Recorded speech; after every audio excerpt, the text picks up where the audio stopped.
péchés de base qui ont fait chuter Israël. Le péché qui ont fait à ce que Israël, la plupart d'entre eux, ne puissent pas arriver dans la terre promise. Nous avions parlé, de la première fois, nous avons parlé du last, ou bien de selfishness. Je ne sais pas faire selfishness en français, c'est quoi? Égoïsme. Égoïsme, nous avons parlé de l'idolâtrie, nous avons parlé la semaine passée de la fornication. Je bénis le Seigneur parce que c'est un message qui a touché plusieurs, un message dans lequel le Seigneur nous a parlé. Si tu es enseigné, tu es dans la fornication. On a expliqué qu'est-ce que c'est la fornication, qu'est-ce que c'est l'adultère. On a parlé de la prostitution, on a parlé de l'homosexualité, on a parlé de l'immoralité sexuelle, dans laquelle tu trouves la pornographie, la masturbation, les kissing, les sharing of the pictures, les provocations, les dirty images, les pensées mauvaises. On a parlé de toutes ces choses-là. C'est tout ça, ça tourne autour de la fornication. Bien aimé dans le Seigneur, surtout j'ai beaucoup insisté, je continue à insister sur la masturbation parce que beaucoup, c'est un péché que le diable a fait pénétrer dans les jeunes gens de ce jour, les filles tout comme les garçons. Vous savez, ce péché ici, sur le plan d'abord physique, c'est un mauvais péché.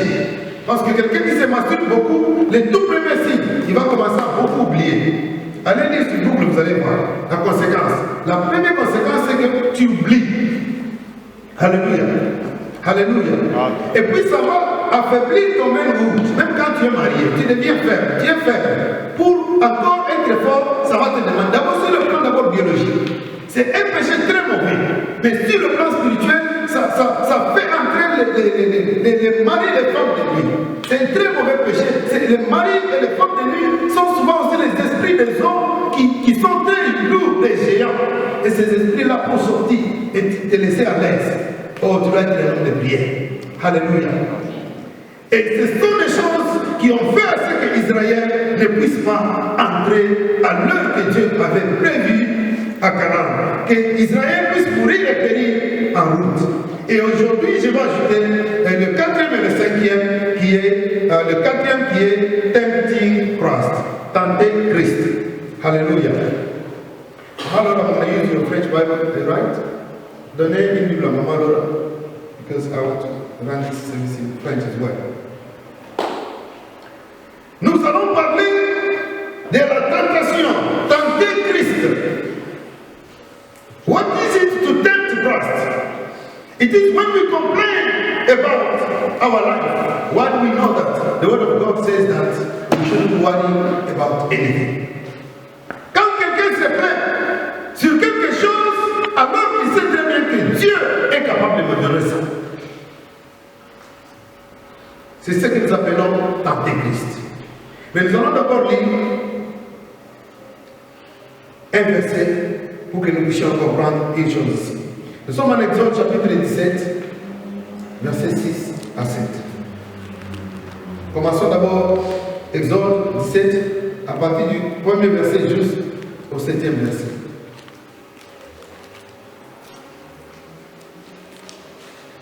Oui, je sais que tu étais retardé. Ton chemin était devenu très long. Tu as croisé beaucoup d'ennemis en route parce que tu étais dans ce péché. Mais alors que tu comprends ce message, le Seigneur va te faire grâce et tu vas entrer dans ton Canaan avec une vitesse de croisière. Alléluia. Amen. Seulement si tu as accepté de te repentir et de cesser ce péché, dis non à ce péché. Exode 17 à partir du premier verset. Toute l'assemblée des enfants d'Israël partit du désert de Sin, selon les marches que l'Éternel leur avait ordonnées. Et ils campèrent à Rephidim, où le peuple ne trouva point d'eau à boire. Alléluia. Jusqu'aujourd'hui, il y a plusieurs qui ne trouvent pas de l'eau à boire. Il y a plusieurs qui ont soif, mais ils ne peuvent pas trouver l'eau. Et si tu te retrouves devant une circonstance pareille, qu'est-ce qu'il faut faire? Il faut murmurer. Qu'est-ce qu'il faut faire? Il faut se lamenter. Qu'est-ce qu'il faut faire? Est-ce qu'il faut douter de Dieu? Alors le peuple chercha querelle à Moïse. Ils disent, donnez-nous de l'eau à boire. Moïse leur répondit, pourquoi ne cherchez-vous des querelles? Pourquoi tenez-vous l'Éternel? Pourquoi tentez-vous, dirais-je, l'Éternel? Alléluia.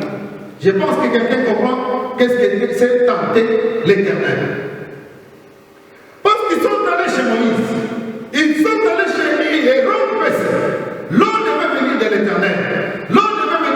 de Dieu. L'homme ne pouvait pas venir de Moïse. C'est pourquoi Moïse dit que, Moïse répondit, pourquoi me cherchez-vous des querelles? Pourquoi tentez-vous l'Éternel? Le peuple était là, pressé par la soif. Il est murmuré contre Moïse. Il disait, pourquoi nous as-tu fait monter hors d'Égypte pour me faire mourir de soif avec mes enfants, mes troupeaux? Alléluia. Moïse cria à l'Éternel en disant, que ferai-je à ce peuple? Encore un peu, ils me lapideront. Les peuples voulaient même lapider Moïse parce qu'il n'y avait pas de l'eau. L'Éternel dit à Moïse, passe devant les peuples et prends avec toi les anciens d'Israël. Prends aussi dans ta main la bêche avec laquelle tu avais frappé les fleuves et marche. Voici, je me tiendrai devant toi sur les rochers d'oreille. Tu frapperas les rochers et il en sortira de l'eau. Oh, j'aime ça. Dieu dit, je me tiendrai devant toi. Alléluia. Si Dieu se tient devant toi et que tu as ton bâton à main, il va frapper le rocher va faire jaillir de l'eau. Parce que Dieu se tient devant toi. Alléluia. La plupart d'entre nous frappons le rocher. Les rochers ne donnent pas de l'eau parce que Dieu n'est pas devant nous. C'est ce qu'il a dit ici. Et le peuple mourra, et Moïse fit ainsi aux yeux des anciens d'Israël. Il donna à ces lieux le nom de Massa et Meriba, parce que les enfants d'Israël avaient contesté et parce qu'ils avaient tenté l'Éternel en disant, l'Éternel est-il au milieu de nous ou n'y est-il pas? Tenter Dieu, c'est quand nous doutons de Dieu. La plupart d'entre nous nous sommes posés des questions. There are times that we ask questions to ourselves. Nous sommes posés des questions. Tu regardes dans ta situation, tu regardes à l'intérieur de ta situation, tu regardes autour de toi, tu te poses la question, est-ce que Dieu est là? N'est-ce pas je fais ma vie? N'est-ce pas je suis fidèle? N'est-ce pas je vais à l'église? Est-ce que Dieu est là? Dieu est vraiment dans cette église. Dieu est vraiment dans ce que je suis en train de faire. Bien aimé, quand tu te poses cette question, tu as déjà tenté Dieu. Alléluia. Amen. C'est ce que la Bible dit ici.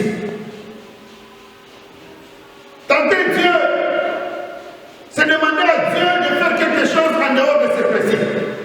Alléluia. Vous demandez à Dieu de faire quelque chose en dehors de ses principes. On ne peut pas dire à Dieu de tuer tous les musulmans. On ne peut pas dire à Dieu de tuer tous les gangsters. Dieu veut donner la chance à tous les gangsters, même les musulmans, de se repentir et lui revenir. Alléluia. Tenter Dieu, c'est demander à Dieu de faire quelque chose qui est en dehors de sa volonté. La plupart des chrétiens aujourd'hui demandent à Dieu de faire quelque chose qui est en dehors de sa volonté. Dieu ne fera pas ça. Tenter Dieu, c'est demander à Dieu de te bénir financièrement alors que tu ne veux pas faire ce que la Bible te demande de faire pour les finances.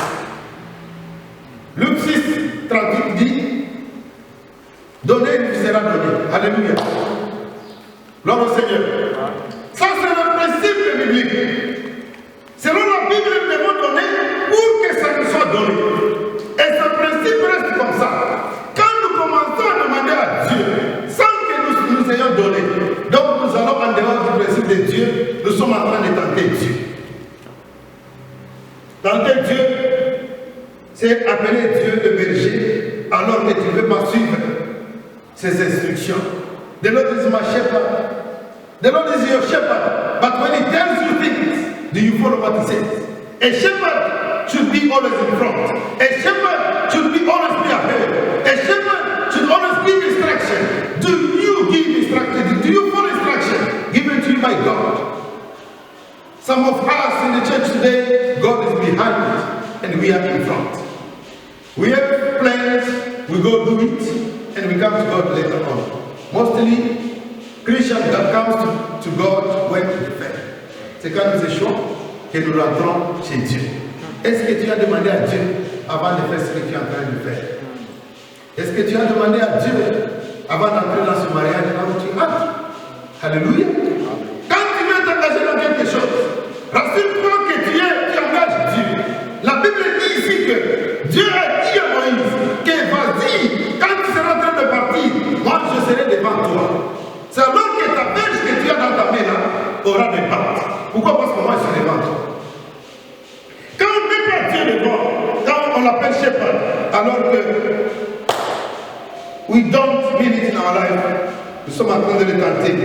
Tenter Dieu is expecting God miracle when you are not in good relationship with Him. Alléluia. Dieu, je veux voir ton miracle. Alléluia. Je veux voir dans la maison, tu chantes. But you are not in a good standing with God. Are you in good standing with God? It's like you want to go to America without a visa. You want to go to America without a passport. You want to go to the place where you don't deserve to be. That's what it is. You're not in a good relationship with God, but you want God to give you miracle. How is He going to do that? You do not have faith, but you want God to perform. Great things in your life, God is not going to do it. Tu es en train de le tenter et c'est un péché. Alléluia. Alléluia. Je vous ai dit la fois passée qu'il y a des gens dans la vie qui ne sont pas qualifiés à prier. Alléluia. Amen. If you pray, it's like you are breaking rules. You can even be arrested. There are people who are not qualified to pray. Pourquoi? Parce que la prière c'est fait et s'accepte au nom de Jésus. Ce n'est pas ça. Maintenant, toi, tu n'as pas encore reçu Jésus comme Seigneur et Sauveur. Tu es qualifié pour prier. Alléluia. La prière s'accepte au nom de Jésus. Dieu accepte notre prière au nom de Jésus. Parce que nous sommes les oliviers sauvages. Nous sommes les esclaves du péché.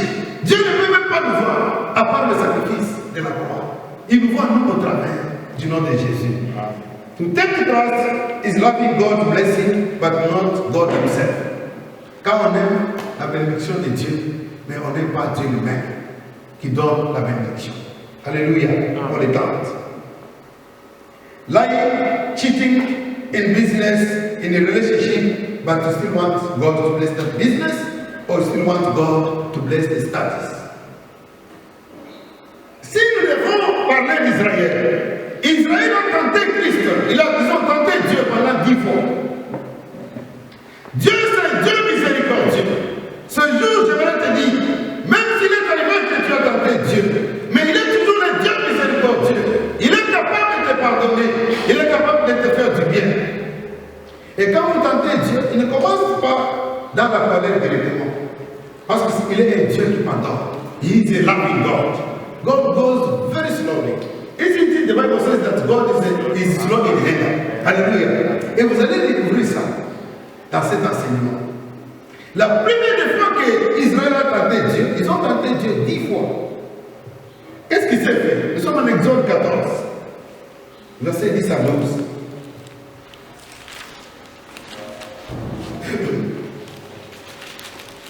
Ici, c'était devant la mer Rouge. Israël arrive devant la mer Rouge et ils ont vu les ennemis. Pharaon en train de venir. Qu'est-ce qui s'est passé là-bas? Ils ont commencé à dire, le verset 11. Il dit à Moïse, n'y avait-il pas de sépulcre en Égypte sans qu'il fût besoin de nous mener mourir au désert? Que nous as-tu fait en nous faisant sortir d'Égypte? N'est-ce pas là ce que nous te disions en Égypte? Laisse-nous servir les Égyptiens, car nous les aimons, car nous aimons mieux servir les Égyptiens que de mourir au désert. Alléluia. C'est la toute première fois qu'ils ont tenté Dieu. Et qu'est-ce que Dieu a fait? La seule chose, c'est que Dieu a ouvert la mer Rouge pour eux. Alléluia. Dieu ne s'est pas fâché. Dieu a gentiment ouvert la mer Rouge. Moïse, le serviteur de Dieu, sans que Dieu lui ait parlé, il a dit que gardez silence et observez la délivrance que Dieu a opérée. Car les Égyptiens que vous voyez aujourd'hui, vous ne le verrez plus jamais. Alléluia. Amen. Dieu a besoin de chrétiens comme ça. Dieu a besoin d'un mari comme ça. Dieu a besoin d'une femme comme ça. Devant les situations compliquées. Devant les situations compliquées. Oh, qui est capable de dire que garde silence ma chérie. Garde silence mon chéri. Les Égyptiens que nous voyons aujourd'hui, nous ne les verrons plus jamais encore. Alléluia. Parce que Dieu te surprendra. Gloire au Seigneur. Amen. Je suis allé visiter un frère, j'ai passé seulement. L'Esprit de Dieu a dit entre seulement. J'ai entré comme ça. C'était le soir, je pense. Le frère me dit, ah, papa, j'ai quelque chose d'important à faire la ville demain, mais je n'avais pas de transport. Mais quand tu m'as voulu seulement que tu passais ici, je me suis dit que gloire à Dieu, il y a des transports. Alléluia. Amen. Alléluia. Amen. Oui, seulement, j'avais 70 reins dans la maison. En sortant, j'ai mis ça en poche. Je n'avais rien à faire avec ça. Alors que c'était la provision de Dieu. Dieu m'a déplacé de chez moi vers la direction de la maison de ce frère. Alléluia. Ce n'est pas un témoignage. C'est un frère qui a l'argent. Peut-être ce jour-là, il n'avait rien. Alléluia. Amen. J'aimerais vous dire que ça peut sembler des petites choses, mais c'est comme ça que Dieu agit. D'ailleurs, je partais très loin là-bas. Je partais à Grèce-Ipan. Je devais aller comme ça avec M5. Mais je me suis retrouvé dans le chemin de la route de ce frère. Il a béni le Seigneur. Dieu, il est le Dieu miséricordieux. Il est le Dieu qui connaît ton problème. Il est le Dieu qui connaît ta souffrance. Il veut que tu puisses lui faire confiance. Quand tu commences à te lamenter, quand tu commences à voir l'impossibilité, c'est alors que tu es en train de le tenter. Tu es en train de le tenter. Est-ce qu'il y a quelqu'un qui est bloqué ici? Est-ce qu'il y a quelqu'un qui est devant la mer rouge ici, qui peut garder silence, observer la délivrance? Vous savez, avec dans le principe du royaume des cieux, dans le principe de notre royaume, nous gardons silence quand il faut pleurer. Alléluia. Amen. Oh, un chrétien ne pleure pas. Lui garde le silence. Nous observons la délivrance là où il n'y a pas la délivrance. Alléluia. Oh, nous observons la guérison là où il y a la maladie. C'est pourquoi un chrétien c'est un fou. La Bible déclare que la prédication de la croix, c'est une folie pour les gens qui sont dans ce monde, mais c'est une puissance pour ceux qui sont en Christ. Alléluia. Ils ont tenté Dieu. Dieu ne s'est pas fâché. Il a ouvert la main. Alors, pour Exode chapitre 15, verset 22 jusqu'à 24. Je me demande déjà en avance de me donner quelques minutes pour que je finisse cet enseignement. 15, 22 à 24. Qu'est-ce qui s'est fait là-bas? Dans le désert maintenant. Ils ont traversé. Ils ont vu comment Dieu a fendu et la mer en deux. Ils ont traversé. Mais arrivé à Mara, l'eau de Mara était amère. Alléluia. L'eau était amère et le problème a commencé. Ils se sont plaints là-bas. Comment est-ce qu'ils se sont plaints? Ils ont apporté juste rapidement pour avoir vraiment des points. 15:22 to 24. Qu'est-ce qui s'est fait là-bas? Ils disent, Moïse vit partir d'Israël de la mer Rouge, ils prirent la direction du désert des Shur. Et après 3 journées de marche dans le désert, ils ne trouvèrent point d'eau. Ils arrivèrent à Mara, mais ils ne purent pas boire de l'eau de Mara parce qu'elle était amère. C'est pourquoi ce lieu fut appelé Mara. Alléluia. Les peuples murmura contre Moïse en disant, où boirons-nous? Moïse cria à l'Éternel et l'Éternel lui indiqua un bois qu'il jeta dans l'eau. Quand ils ont tenté Christ pour la deuxième fois, qu'est-ce que Dieu a fait? Il a montré à Moïse, Dieu ne s'est pas plaint. God is slow in anger. Quand tu commences à te lamenter beaucoup dans ta maison, à la fin de la journée, Dieu va te faire le dernier numéro et tu vas même beaucoup pleurer. Cette fois-là, tu vas même abandonner Dieu. Alléluia. Dieu va lentement, il te regarde dans ton complète. Qu'est-ce que toi tu fais pour lui? Ici, Dieu a dit, ok, ça va. Va nous couper ces bois ici, va mettre dans cette eau sera purifiée. L'eau était purifiée parce que Dieu, il est là en colère. Israël a mis de l'eau. Alléluia. La troisième fois, Exode chapitre 16, verset 1 à 3. Chapitre 16, verset 1 à 3, la Bible déclare, toute l'assemblée des enfants d'Israël arrivèrent au désert de Sin, qui était entre Élim et Sinaï, le 15e jour du 2e mois après leur sortie du pays d'Égypte.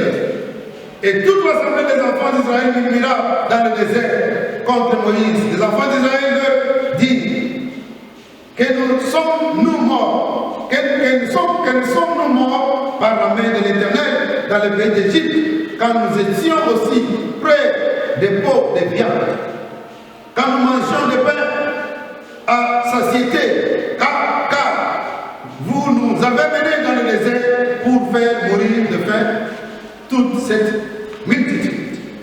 Alléluia. Et Dieu dit à Moïse dans le verset 4, l'Éternel dit à Moïse, voici, je ferai pleuvoir pour vous du pain du haut des cieux. Alléluia. C'est là que la manne a commencé. Quand Israël s'est plaint la 4e fois, Dieu a fait, la 3e fois, Dieu a fait tomber la manne du ciel. J'aime ce Dieu. Tu pêches contre lui, il te fait du bien. Tu pêches encore contre lui, il te fait du bien. Bien-aimés chrétiens que nous sommes, est-ce que Dieu n'a pas fait quelque chose dans ta vie? Pourquoi tu le résistes? Pourquoi tu ne veux pas le servir? Bien-aimés, nous avons toujours des résistances contre Dieu. Pourquoi? Ne soyons pas comme Israël. Depuis la mer Rouge, jusqu'à passer par le lot qui était à mer, passer par Mara, passer par la mer, Israël n'est pas toujours convaincu que Dieu est un Dieu grand, un Dieu qui donne solution aux problèmes. C'est comme ça aujourd'hui. Beaucoup oublient ce que Dieu a fait. Beaucoup ignorent ce que Dieu a fait. La 4e fois, c'est Exode 16, 11 à 20. Maintenant, dans le verset 11, ils ont encore tenté Dieu. L'Éternel s'adressa à Moïse et dit, j'ai entendu le murmure des enfants d'Israël. 11 jusqu'à 20.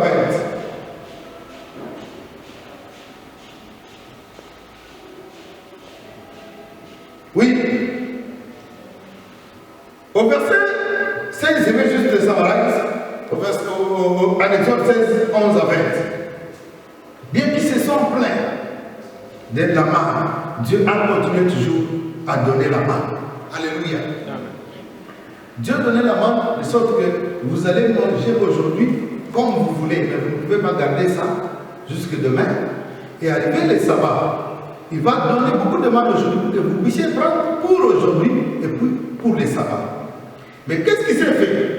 Pour la 5e fois, Israël est sorti le jour de sabbat pour aller chercher la manne. Alléluia. Beaucoup sortent aujourd'hui le jour de sabbat pour aller chercher la manne. J'ai toujours dit à mes enfants, si tu peux, il arrive que tu travailles dimanche, que ce soit la dernière option dans ta vie. You feel like you are squashed. Mais si tu as la possibilité de refuser le travail du dimanche, fais-le pour Dieu. Parce que tu ne vis pas seulement du pain que tu vas chercher là-bas. Tu as besoin de cette parole, bien-aimée, pour arriver là où tu dois arriver. Je vous dis, il y a des gens qui ont l'argent, mais ne peuvent pas arriver là où toi tu es aujourd'hui. Pourquoi? Parce que toi tu as la parole. Toi tu as une lampe. Tu as une boussole qui t'amène, qui te véhicule. Alléluia. Et ils sont sortis le sabbat pour aller chercher la manne, alors que c'était interdit. Pour la 5e fois, comme ils ont fait, Dieu ne s'est pas fâché, il a continué toujours à faire brûler la manne. La 6e fois, c'était encore dans le verset 17, ce qu'on a lu avant. En marchant, ils sont arrivés à Rephidim, ils n'ont pas eu de l'eau. C'est alors que Dieu avait dit à Moïse qu'il va frapper le rocher, je serai devant toi, l'eau est sortie du rocher. La 7e fois, Moïse est parti, Exode chapitre 39, verset 5e fois c'est 16, Exode 16, 25 à 30, pour ceux-là qui écrivent. 4e fois c'était 16, 11 à 20. 5e fois qu'ils ont tenté Dieu, c'est Exode 16, 25 à 30. 6e fois qu'ils ont tenté Dieu, c'est Exode 17, verset 1er au verset 4. Maintenant, 7e fois qu'ils ont tenté Dieu, c'est Exode 32, verset 1er jusqu'au 6e verset. Je pense que les deux vont écrire ce verset quand on va monter la vidéo. De sorte que quand tu vas suivre ce message chez toi, tu puisses encore avoir tout le verset, mais c'est mieux d'écrire. En Exode 32, verset 1er jusqu'à 6, Moïse est allé chercher la face de l'Éternel. Par manque de patience, ils sont restés, ils ont dit à Aaron que nous sommes fatigués de ce Moïse. Depuis qu'il est parti, on ne sait pas ce qu'il est devenu. Nous voulons un Dieu. Vous savez pourquoi l'homme a toujours besoin d'un Dieu? Parce que la façon dont nous sommes créés, nous ne pouvons pas vivre si nous ne sommes pas en contact avec un être suprême. Alléluia. L'homme est créé pour vivre en contact avec un être suprême. Et quand on n'est pas content de l'être suprême, on est mort. C'est pourquoi vous voyez les gens vont entrer dans la sorcellerie, dans les satanismes. Mais gloire à Dieu parce que nous avons Dieu. Ils ont ressenti ce besoin en eux d'avoir un Dieu. Ils ont dit alors, nous voulons vraiment un Dieu. Moïse est parti. Pourquoi? Parce que dans leur tête, ils croyaient que Moïse était un Dieu. C'est pourquoi Moïse ne pouvait pas mourir pour qu'il soit enterré comme tout autre homme. Sinon, jusqu'à aujourd'hui, les gens partiraient à la tombe de Moïse pour aller se prosterner. J'aime Dieu. C'est pourquoi Élie est parti. C'est pourquoi Moïse, il est disparu. Personne ne connaît là où Moïse est. Moïse est disparu comme ça. Les gens ne connaissent pas. Alléluia. Pourquoi? On ne pouvait pas l'enterrer. Les gens pouvaient aller adorer Moïse. Et ils ont dit à Aaron, fais-nous un Dieu. Ils ont donné leur propre bijoux. On a parlé de ça. Ils ont fait les dieux. Vous savez, les humains deviennent stupides, si on peut le dire, permettez le terme, jusqu'à tel point que tu enlèves tes bijoux. On va dissoudre ça, on te fait un Dieu. Tu commences à te prosterner. C'est Dieu qui est fait aujourd'hui. Mais tu te prosternes que, oh, tu es le Dieu qui nous a fait quitter l'Égypte. Alors qu'il est fait autre chose. Alléluia. Even if they say that you never went to school. Yeah, analysons d'abord. Alléluia. C'est ce qu'Israël a dit ici. Les dieux s'est fabriqué aujourd'hui. Toi, tu as quitté l'Égypte depuis très longtemps. Et fabriqué avec des bijoux. Mais lui, il est fait ici. Il est décoré ici. Et quand on le fabrique, tu es même en train de voir comment Aaron fait tout. Tu attends pour l'adorer. Et tu viens dire, tu es le Dieu qui nous a fait quitter l'Égypte. C'est ça la pensée de l'homme. La pensée de l'homme est de rejeter Dieu. Vous n'allez pas comprendre comment un homme doit aller pour un homme, comment une femme doit aller pour une femme. Ces choses ont commencé dans la Bible. Alléluia. Gloire au Seigneur. La 8e fois qu'ils ont tenté Dieu, c'était, ils se sont plaints d'une façon générale. Ici, nous sommes en Nombre, chapitre 11, verset 1er jusqu'au verset 3. Alléluia. Genèse, ils sont en captivité. En Exode, ils quittent l'Égypte. En Nombre, ils sont en train d'avancer. Même en Exode, la partie d'Exode est plus dans le désert. Et en Nombre, ils sont déjà avancés. Donc, au niveau du livre de Nombre, Israël connaissait quand même Dieu. Israël avait quand même assez d'expérience pour comprendre Dieu, pour comprendre comment Dieu agit, pour comprendre comment Dieu se manifeste. Mais l'Israël continue toujours à se plaindre. Non, à ce niveau ici, Dieu, bien qu'il est là en colère, c'est ici qu'il a commencé à agir. Bien aimé dans le Seigneur, si tu exagères en t'entendant Dieu, croyant qu'il va toujours être ce Dieu-là qui est là en colère, je te dis, tu peux l'avoir de un rondé. Qu'est-ce qui est arrivé avec ces complaintes Exode et Nombre, chapitre 11, verset 1 jusqu'à 3. Vous pouvez lire tout le chapitre. Et Dieu a fait couler le feu qui a consumé beaucoup de gens. Alléluia. Cette fois-là, Dieu a dit, enough is enough. From here now, God said that enough is enough. C'est pourquoi toi qui es confortable dans ton péché, tu peux commettre le même péché hier. Tu le commets encore aujourd'hui. Oh, tu dis que Dieu il est riche en bonté. Oui, il est riche en bonté, il te regarde. Il te donne toujours la chance. Il te donne la chance encore. Tous ces gens ici, Dieu a fait couler le feu. Il a amené le feu qui a consumé Israël. Beaucoup de gens sont morts comme ça par le feu. Pourquoi? Parce que c'était enough. Et la 13e fois, Nombre chapitre 11, verset 4 à 34, c'est Nombre 11, 4 à 34. C'est là que Israël s'est plaint. Ils sont fatigués de manger la manne. Ils ont commencé à se souvenir des concombres, des oignons, des fiches, et de quoi encore? Des garlics. Ils mangeaient, oh, j'aime beaucoup ces complaintes parce qu'il y a garlic. Alléluia. En Égypte. Ce qu'ils mangeaient. Quelqu'un qui veut vendre sa vie pour le garlic. Il veut être esclave. Vous savez ce qu'Israël faisait? Si vous allez jusqu'aujourd'hui en Égypte, il y a les pyramides. Les pyramides étaient construites par les Hébreux. Les pyramides là, ce sont des constructions massives où vous allez chercher des briques, vous faites tout ça. On te fait fuir dans un endroit comme ça Mais toi, tu veux rentrer parce que tu mangeais les galiques et les koukama. C'est ça ce qui s'est fait avec Israël. Pour la 9e fois, qu'est-ce que Dieu a fait? Dieu a tué quelques-uns des enfants d'Israël. Il y a eu 23 000 morts par jour. Vous vous réveillez demain, il y a 23,000 people who are dead. Vous voyez quand 1000 personnes meurent, je ne sais pas comment vous allez les enterrer. Quelle mort devant enterrer 1000 personnes? Alléluia. But here we're talking about 23,000 day by day. Ça veut dire que 23 000 sont morts, nous pleurons encore aujourd'hui. Demain matin, il y a encore l'autre 23 000 qui est décédé. Alléluia. N'est-ce pas Dieu, il est là en colère? Ce n'est pas ce Dieu-là. Comprenons d'abord ces choses ici. C'est toujours le même Dieu-là qui est là en colère.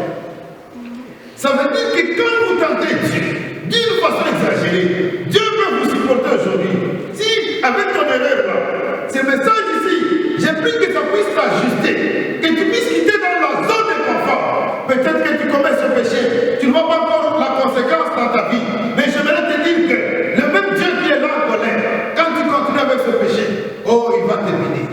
Alléluia. Parce qu'Israël a eu tout le temps de se conseiller quand même, de comprendre que Dieu, il est bon. Mais ils n'ont pas compris ça. Et je vous dis que les châtiments de nous, les gens qui vivons pendant le temps de la grâce, sera plus grand que les gens qui ont vécu pendant ce temps. Parce que nous sommes plus que Moïse. Qui connaît ça? Qu'est-ce que nous sommes plus que Moïse? Merci Dédé. Parce que toi tu connais que nous sommes plus que Moïse. Alléluia. Nous sommes plus que Moïse parce que nous avons le Saint-Esprit, qui est l'incarnation de Christ lui-même en nous. Alléluia. Pour voir Dieu, Moïse faisait quoi? Il devait aller. Alléluia. Aller quoi? À la montagne. Moïse ne pouvait pas chasser un démon. Alléluia. Mais toi, tu peux chasser les démons. Il dit que voici le miracle qui accompagneront ceux qui auront cru à mon nom. Ceux qui auront cru à mon nom ici, on ne parle pas de maman Mita, ou bien de l'équipe de maman Esther, de maman Michou, ou bien de maman Elisa, on parle de ceux qui auront cru. Alléluia. Ils chasseront les démons. Vous voyez, avoir l'autorité sur les démons, ce n'est pas des choses faciles. Alléluia. C'est ça le pouvoir que nous avons. Nous vivons pendant le temps de la grâce. Et la Bible déclare que ceux-là qui connaissent la loi seront jugés avec la même loi. C'est pourquoi la Bible ici, quand nous parlons mensonge, nous parlons critique, nous parlons toutes ces choses avec la Bible en main, cette même Bible ici va nous juger un jour. Maintenant, terminons la 10e fois qu'ils ont tenté Dieu. C'est d'ailleurs même ici que notre message devait commencer. Et je vais juste dire ça. Alors, Nombre chapitre 14, verset 1 jusqu'à 4.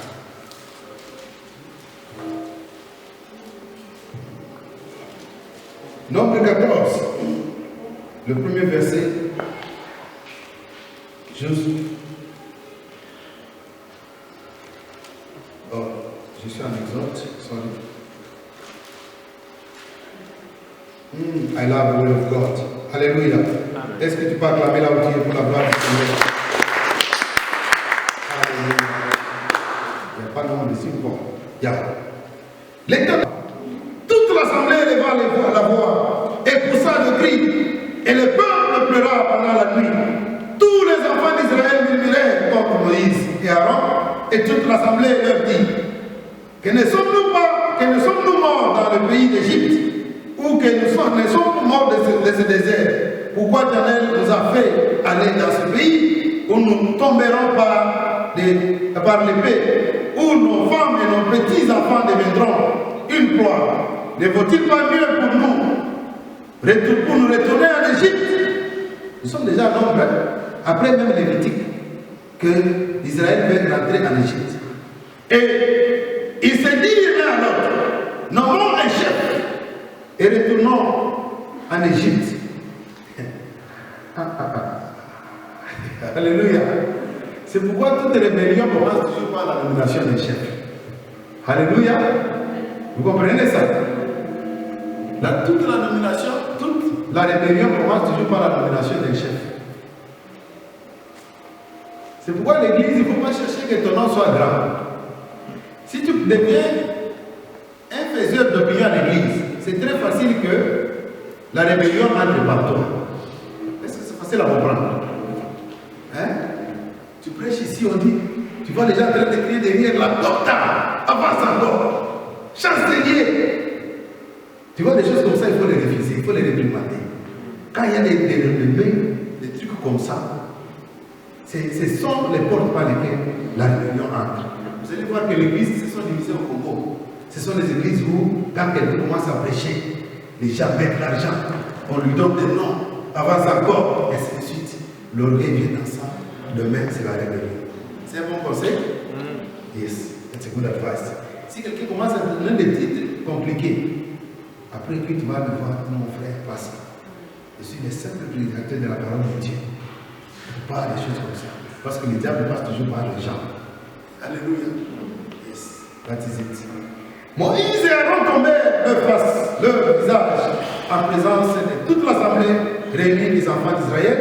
Et parmi ceux qui avaient exploré le pays, Josué fils d'Énan. Laissez-moi aller. Oui, je saute au verset 10, bien 9. Seulement, ne soyez point rebelles contre l'Éternel et ne craignez point les gens de ce pays, car ils nous serviront des bâtures et non plus d'ombre pour les couvrir de l'Éternel, et avec nous, les craignez point. Je cherche le verset directement. Oui, je vais à 13. Moïse dit à l'Éternel, les Égyptiens l'apprendront. Ça, c'est quand Dieu voulait punir Israël à cause de ses murmures. Et eux, du milieu desquels tu as fait monter ce peuple par la puissance, et ils le diront aux habitants de ce pays. Ils savaient que toi, l'Éternel, tu es au milieu de ces peuples, que tu apparais visiblement. Toi, l'Éternel, que ta nuée se tient sur lui, que tu marches devant lui les jours dans une colonne de nuée et la nuit dans une colonne de feu. 15. Si tu fais mourir ce peuple comme un seul homme, les nations qui ont entendu parler de toi diront, l'Éternel n'avait pas le pouvoir de mener ce peuple par le pays qu'ils avaient juré de lui donner. Et c'est pour cela qu'il a égorgé dans le désert. Maintenant que la puissance du Seigneur se montre dans sa grandeur, comme tu l'as déclaré en disant, l'Éternel est lent à la colère et riche en bonté. Alléluia. Amen. Il pardonne l'iniquité et la rébellion, mais il ne tient point les coupables pour innocents. Ça, c'était la prière de Moïse. Bien, c'était le dit de Moïse, qui est en train de plaider à Dieu. Mais je vais vous dire la réponse de Dieu. Et il punit l'iniquité des pères sur les enfants jusqu'à la 3e et la 4e génération. Pardonne l'iniquité de ce peuple, selon la grandeur de ta miséricorde, comme tu l'as pardonné à ce peuple depuis l'Égypte jusqu'ici. Et l'Éternel dit, je pardonne. Verset 20, c'est ce qu'il cherchait. Mais Dieu dit, et l'Éternel dit, je pardonne comme tu l'as demandé. Alléluia. Vous comprenez pourquoi l'homme de Dieu a la capacité de demander pardon à Dieu pour ta cause? Vous comprenez ça? Dieu dit quoi? Dieu dit ici que je pardonne comme tu l'as demandé, 21. Mais je suis vivant et la gloire de l'Éternel remplira toute la terre. Dieu c'est glorifié d'abord. Dieu commence à parler de lui-même. Il dit que, mais je suis vivant et la gloire de l'Éternel remplira toute la terre. Tous ceux qui ont vu ma gloire et les prodiges que j'ai fait en Égypte et dans le désert, qui m'ont tenté. Oh, j'aimerais que tu lises bien. Tous ceux-là qui ont vu ma gloire et les prodiges que j'ai fait en Égypte et dans le désert, qui m'ont tenté déjà 10 fois et qui n'ont point écouté ma voix, tous ceux-là ne verront point le pays que j'ai juré à leur père de leur donner. Tous ceux qui m'ont méprisé ne les verront point. Alléluia. Et parce que mon serviteur Caleb a été animé de notre esprit et qu'il a pleinement suivi ma voix, je le ferai entrer dans le pays où il est allé et ses descendants posséderont. Alléluia. Alléluia. C'est ici quand ils ont tenté Dieu pour la 10e fois, lui-même parle ici pour la 10e fois, Dieu dit que tous ceux-là qui ont vu le miracle, tous ceux-là qui m'ont vu, tous ceux-là à qui j'ai donné le mariage avant, tous ceux-là à qui j'ai donné les enfants, tous ceux-là à qui j'ai donné du travail, mais qui continuent à me tenter jusqu'à aujourd'hui, qui continuent à m'écouter jusqu'à aujourd'hui, ils ne vont pas entrer au Canaan, ils ne vont pas entrer dans leur terre de bénédiction, ils vont tous périr à part Caleb et Josué. Alléluia. Et si vous continuez dans le lecture, la Bible déclare que tout celui-là qui avait 20 ans dans le désert devait mourir. Tout celui qui avait encore 20 ans, à part Caleb et Josué, devait mourir. Et la génération qui est entrée à Canaan, c'était une génération des enfants qui avaient moins de 19 ans. Oh, j'aimerais vivre dans Canaan au nom puissant de Jésus. J'aimerais que les soeurs qui vont entrer à Canaan, je ne veux pas que les gars mangent Canaan seuls, mais moi je veux aussi entrer là-bas. C'est pourquoi je dois craindre le Seigneur. Si tu ne crains pas Dieu, Dieu va enlever sa grâce sur toi, parce qu'il n'a pas que toi dans la vie. Dieu a ton enfant, Dieu a les enfants de tes enfants. Il va aller montrer cette miséricorde, mais en même temps toi tu marches pénu, en même temps toi tu es toujours piéton, en même temps tu es toujours locataire. Qui a perdu? C'est Dieu qui a perdu? Non. Alléluia. Alléluia. Ça ne veut pas dire que si toi tu es locataire, même si tu mourrais dans ça, tes enfants mourront aussi dans ça. Non. Alléluia. Si tes enfants ont la foi, eux ils vont entrer dans Canaan. Mais j'aimerais te dire que c'est aussi très bien quand tu vis pendant le temps de ta vie. Parce que 40 ans plus tard, quand ils sont arrivés à Canaan, Josué s'est levé et Caleb, ils ont commencé à demander la montagne. Caleb a dit, donne-moi la montagne, parce que ça c'était ma possession. Je me souviens quand on était au désert, 40 ans passés, quand on était encore au désert, Dieu m'avait promis cette montagne. Donnez-moi ma montagne. Les gens avaient déjà oublié que Caleb avait aussi une promesse. Il y avait aussi la terre que Dieu lui avait demandé, il lui avait donnée. Et il a commencé à réclamer cela. Oh, j'aimerais être un Caleb qui va réclamer ma terre. Et Caleb a été donné. On l'a restauré. On lui a donné sa terre. Il a vécu dans sa terre. De tous les gens qui avaient écouté. Je vous dis pourquoi il y avait la difficulté. Parce que Caleb demandait aux gens qui n'étaient pas là. Alléluia. Quand il parlait de montagne, de ma terre, les gens disaient que c'était une histoire parce qu'il n'était pas là. Comment quelqu'un qui n'était pas là quand Dieu t'a promis va te donner? Parce qu'il était le seul qui a vécu en Égypte. Et vous savez, les enfants là, ils ont juste écouté la promesse, mais ils ne connaissent pas la réalité devant ça. À part Caleb et Josué, qui sont entrés à Canaan. Oh, ne veux-tu pas être comme Caleb? Ne veux-tu pas être comme Josué? Mais qu'est-ce qui a fait que Caleb et Josué ne puissent pas entrer, ne puissent pas rater Canaan? C'est parce qu'ils étaient les hommes de la foi. Lorsque le peuple murmurait, eux ne pas murmurer. C'est alors que je suis en train d'introduire le 5e péché qui est le murmure. Alléluia. Et je vais parler sur le même point rapidement et nous sommes en train de passer. Alléluia.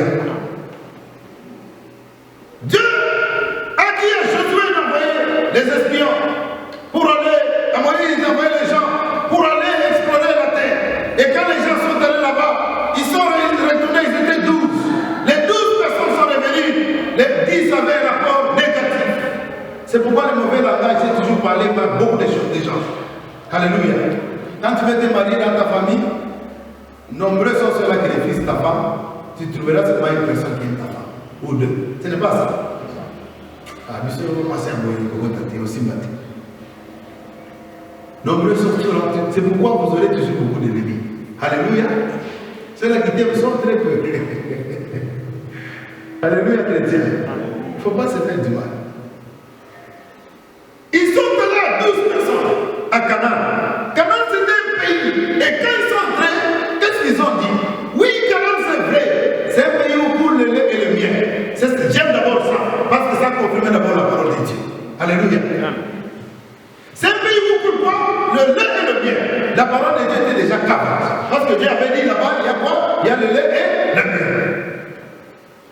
Mais les habitants de là, au-devant d'eux, nous étions comme les souterrains. Bon, je pense qu'on n'envoie pas un Rick Besset pour aller quand même explorer. Parce que pour aller explorer il y a quelque part où tu peux ramper. Il y a quelque part où tu peux quand même ramper, faire du karaté, des yongshu. Vous appelez ça comment? Il n'y a pas de sportif ici. Attends, Dieu là. Et par contre, c'est un sportif. Tu dois quand même pratiquer certaines pratiques. C'est quelqu'un qui est quand même fort, non? Est-ce qu'on peut envoyer quelqu'un comme moi pour aller dans la guerre? La balle va sonner seulement, mais you run for your life. On a pris des gens qui étaient quand même forts. Les espions, ce n'est pas n'importe qui, parce qu'on devait choisir. Et quand on choisit, vous savez, les choix se portent toujours sur les gens qui sont forts. On a pris les 12 personnes qui étaient fortes, les représentants de chaque tribu, ils sont partis là-bas. Et à leur retour, ils disent que la terre est bonne, elle est grande, ainsi de suite. Mais les habitants de la terre sont plus grands. On a vu les fils d'Anak. Les fils d'Anak, là, c'était les enfants qui avaient 3 mètres. Les gens qui avaient 3 mètres de taille. Les gens qui avaient 4 mètres. Les gens qui avaient 6 doigts. Alléluia. Quand tu regardes quelqu'un qui a 6 doigts, toi tu as 5. Tu t'es déjà éliminé. Alléluia.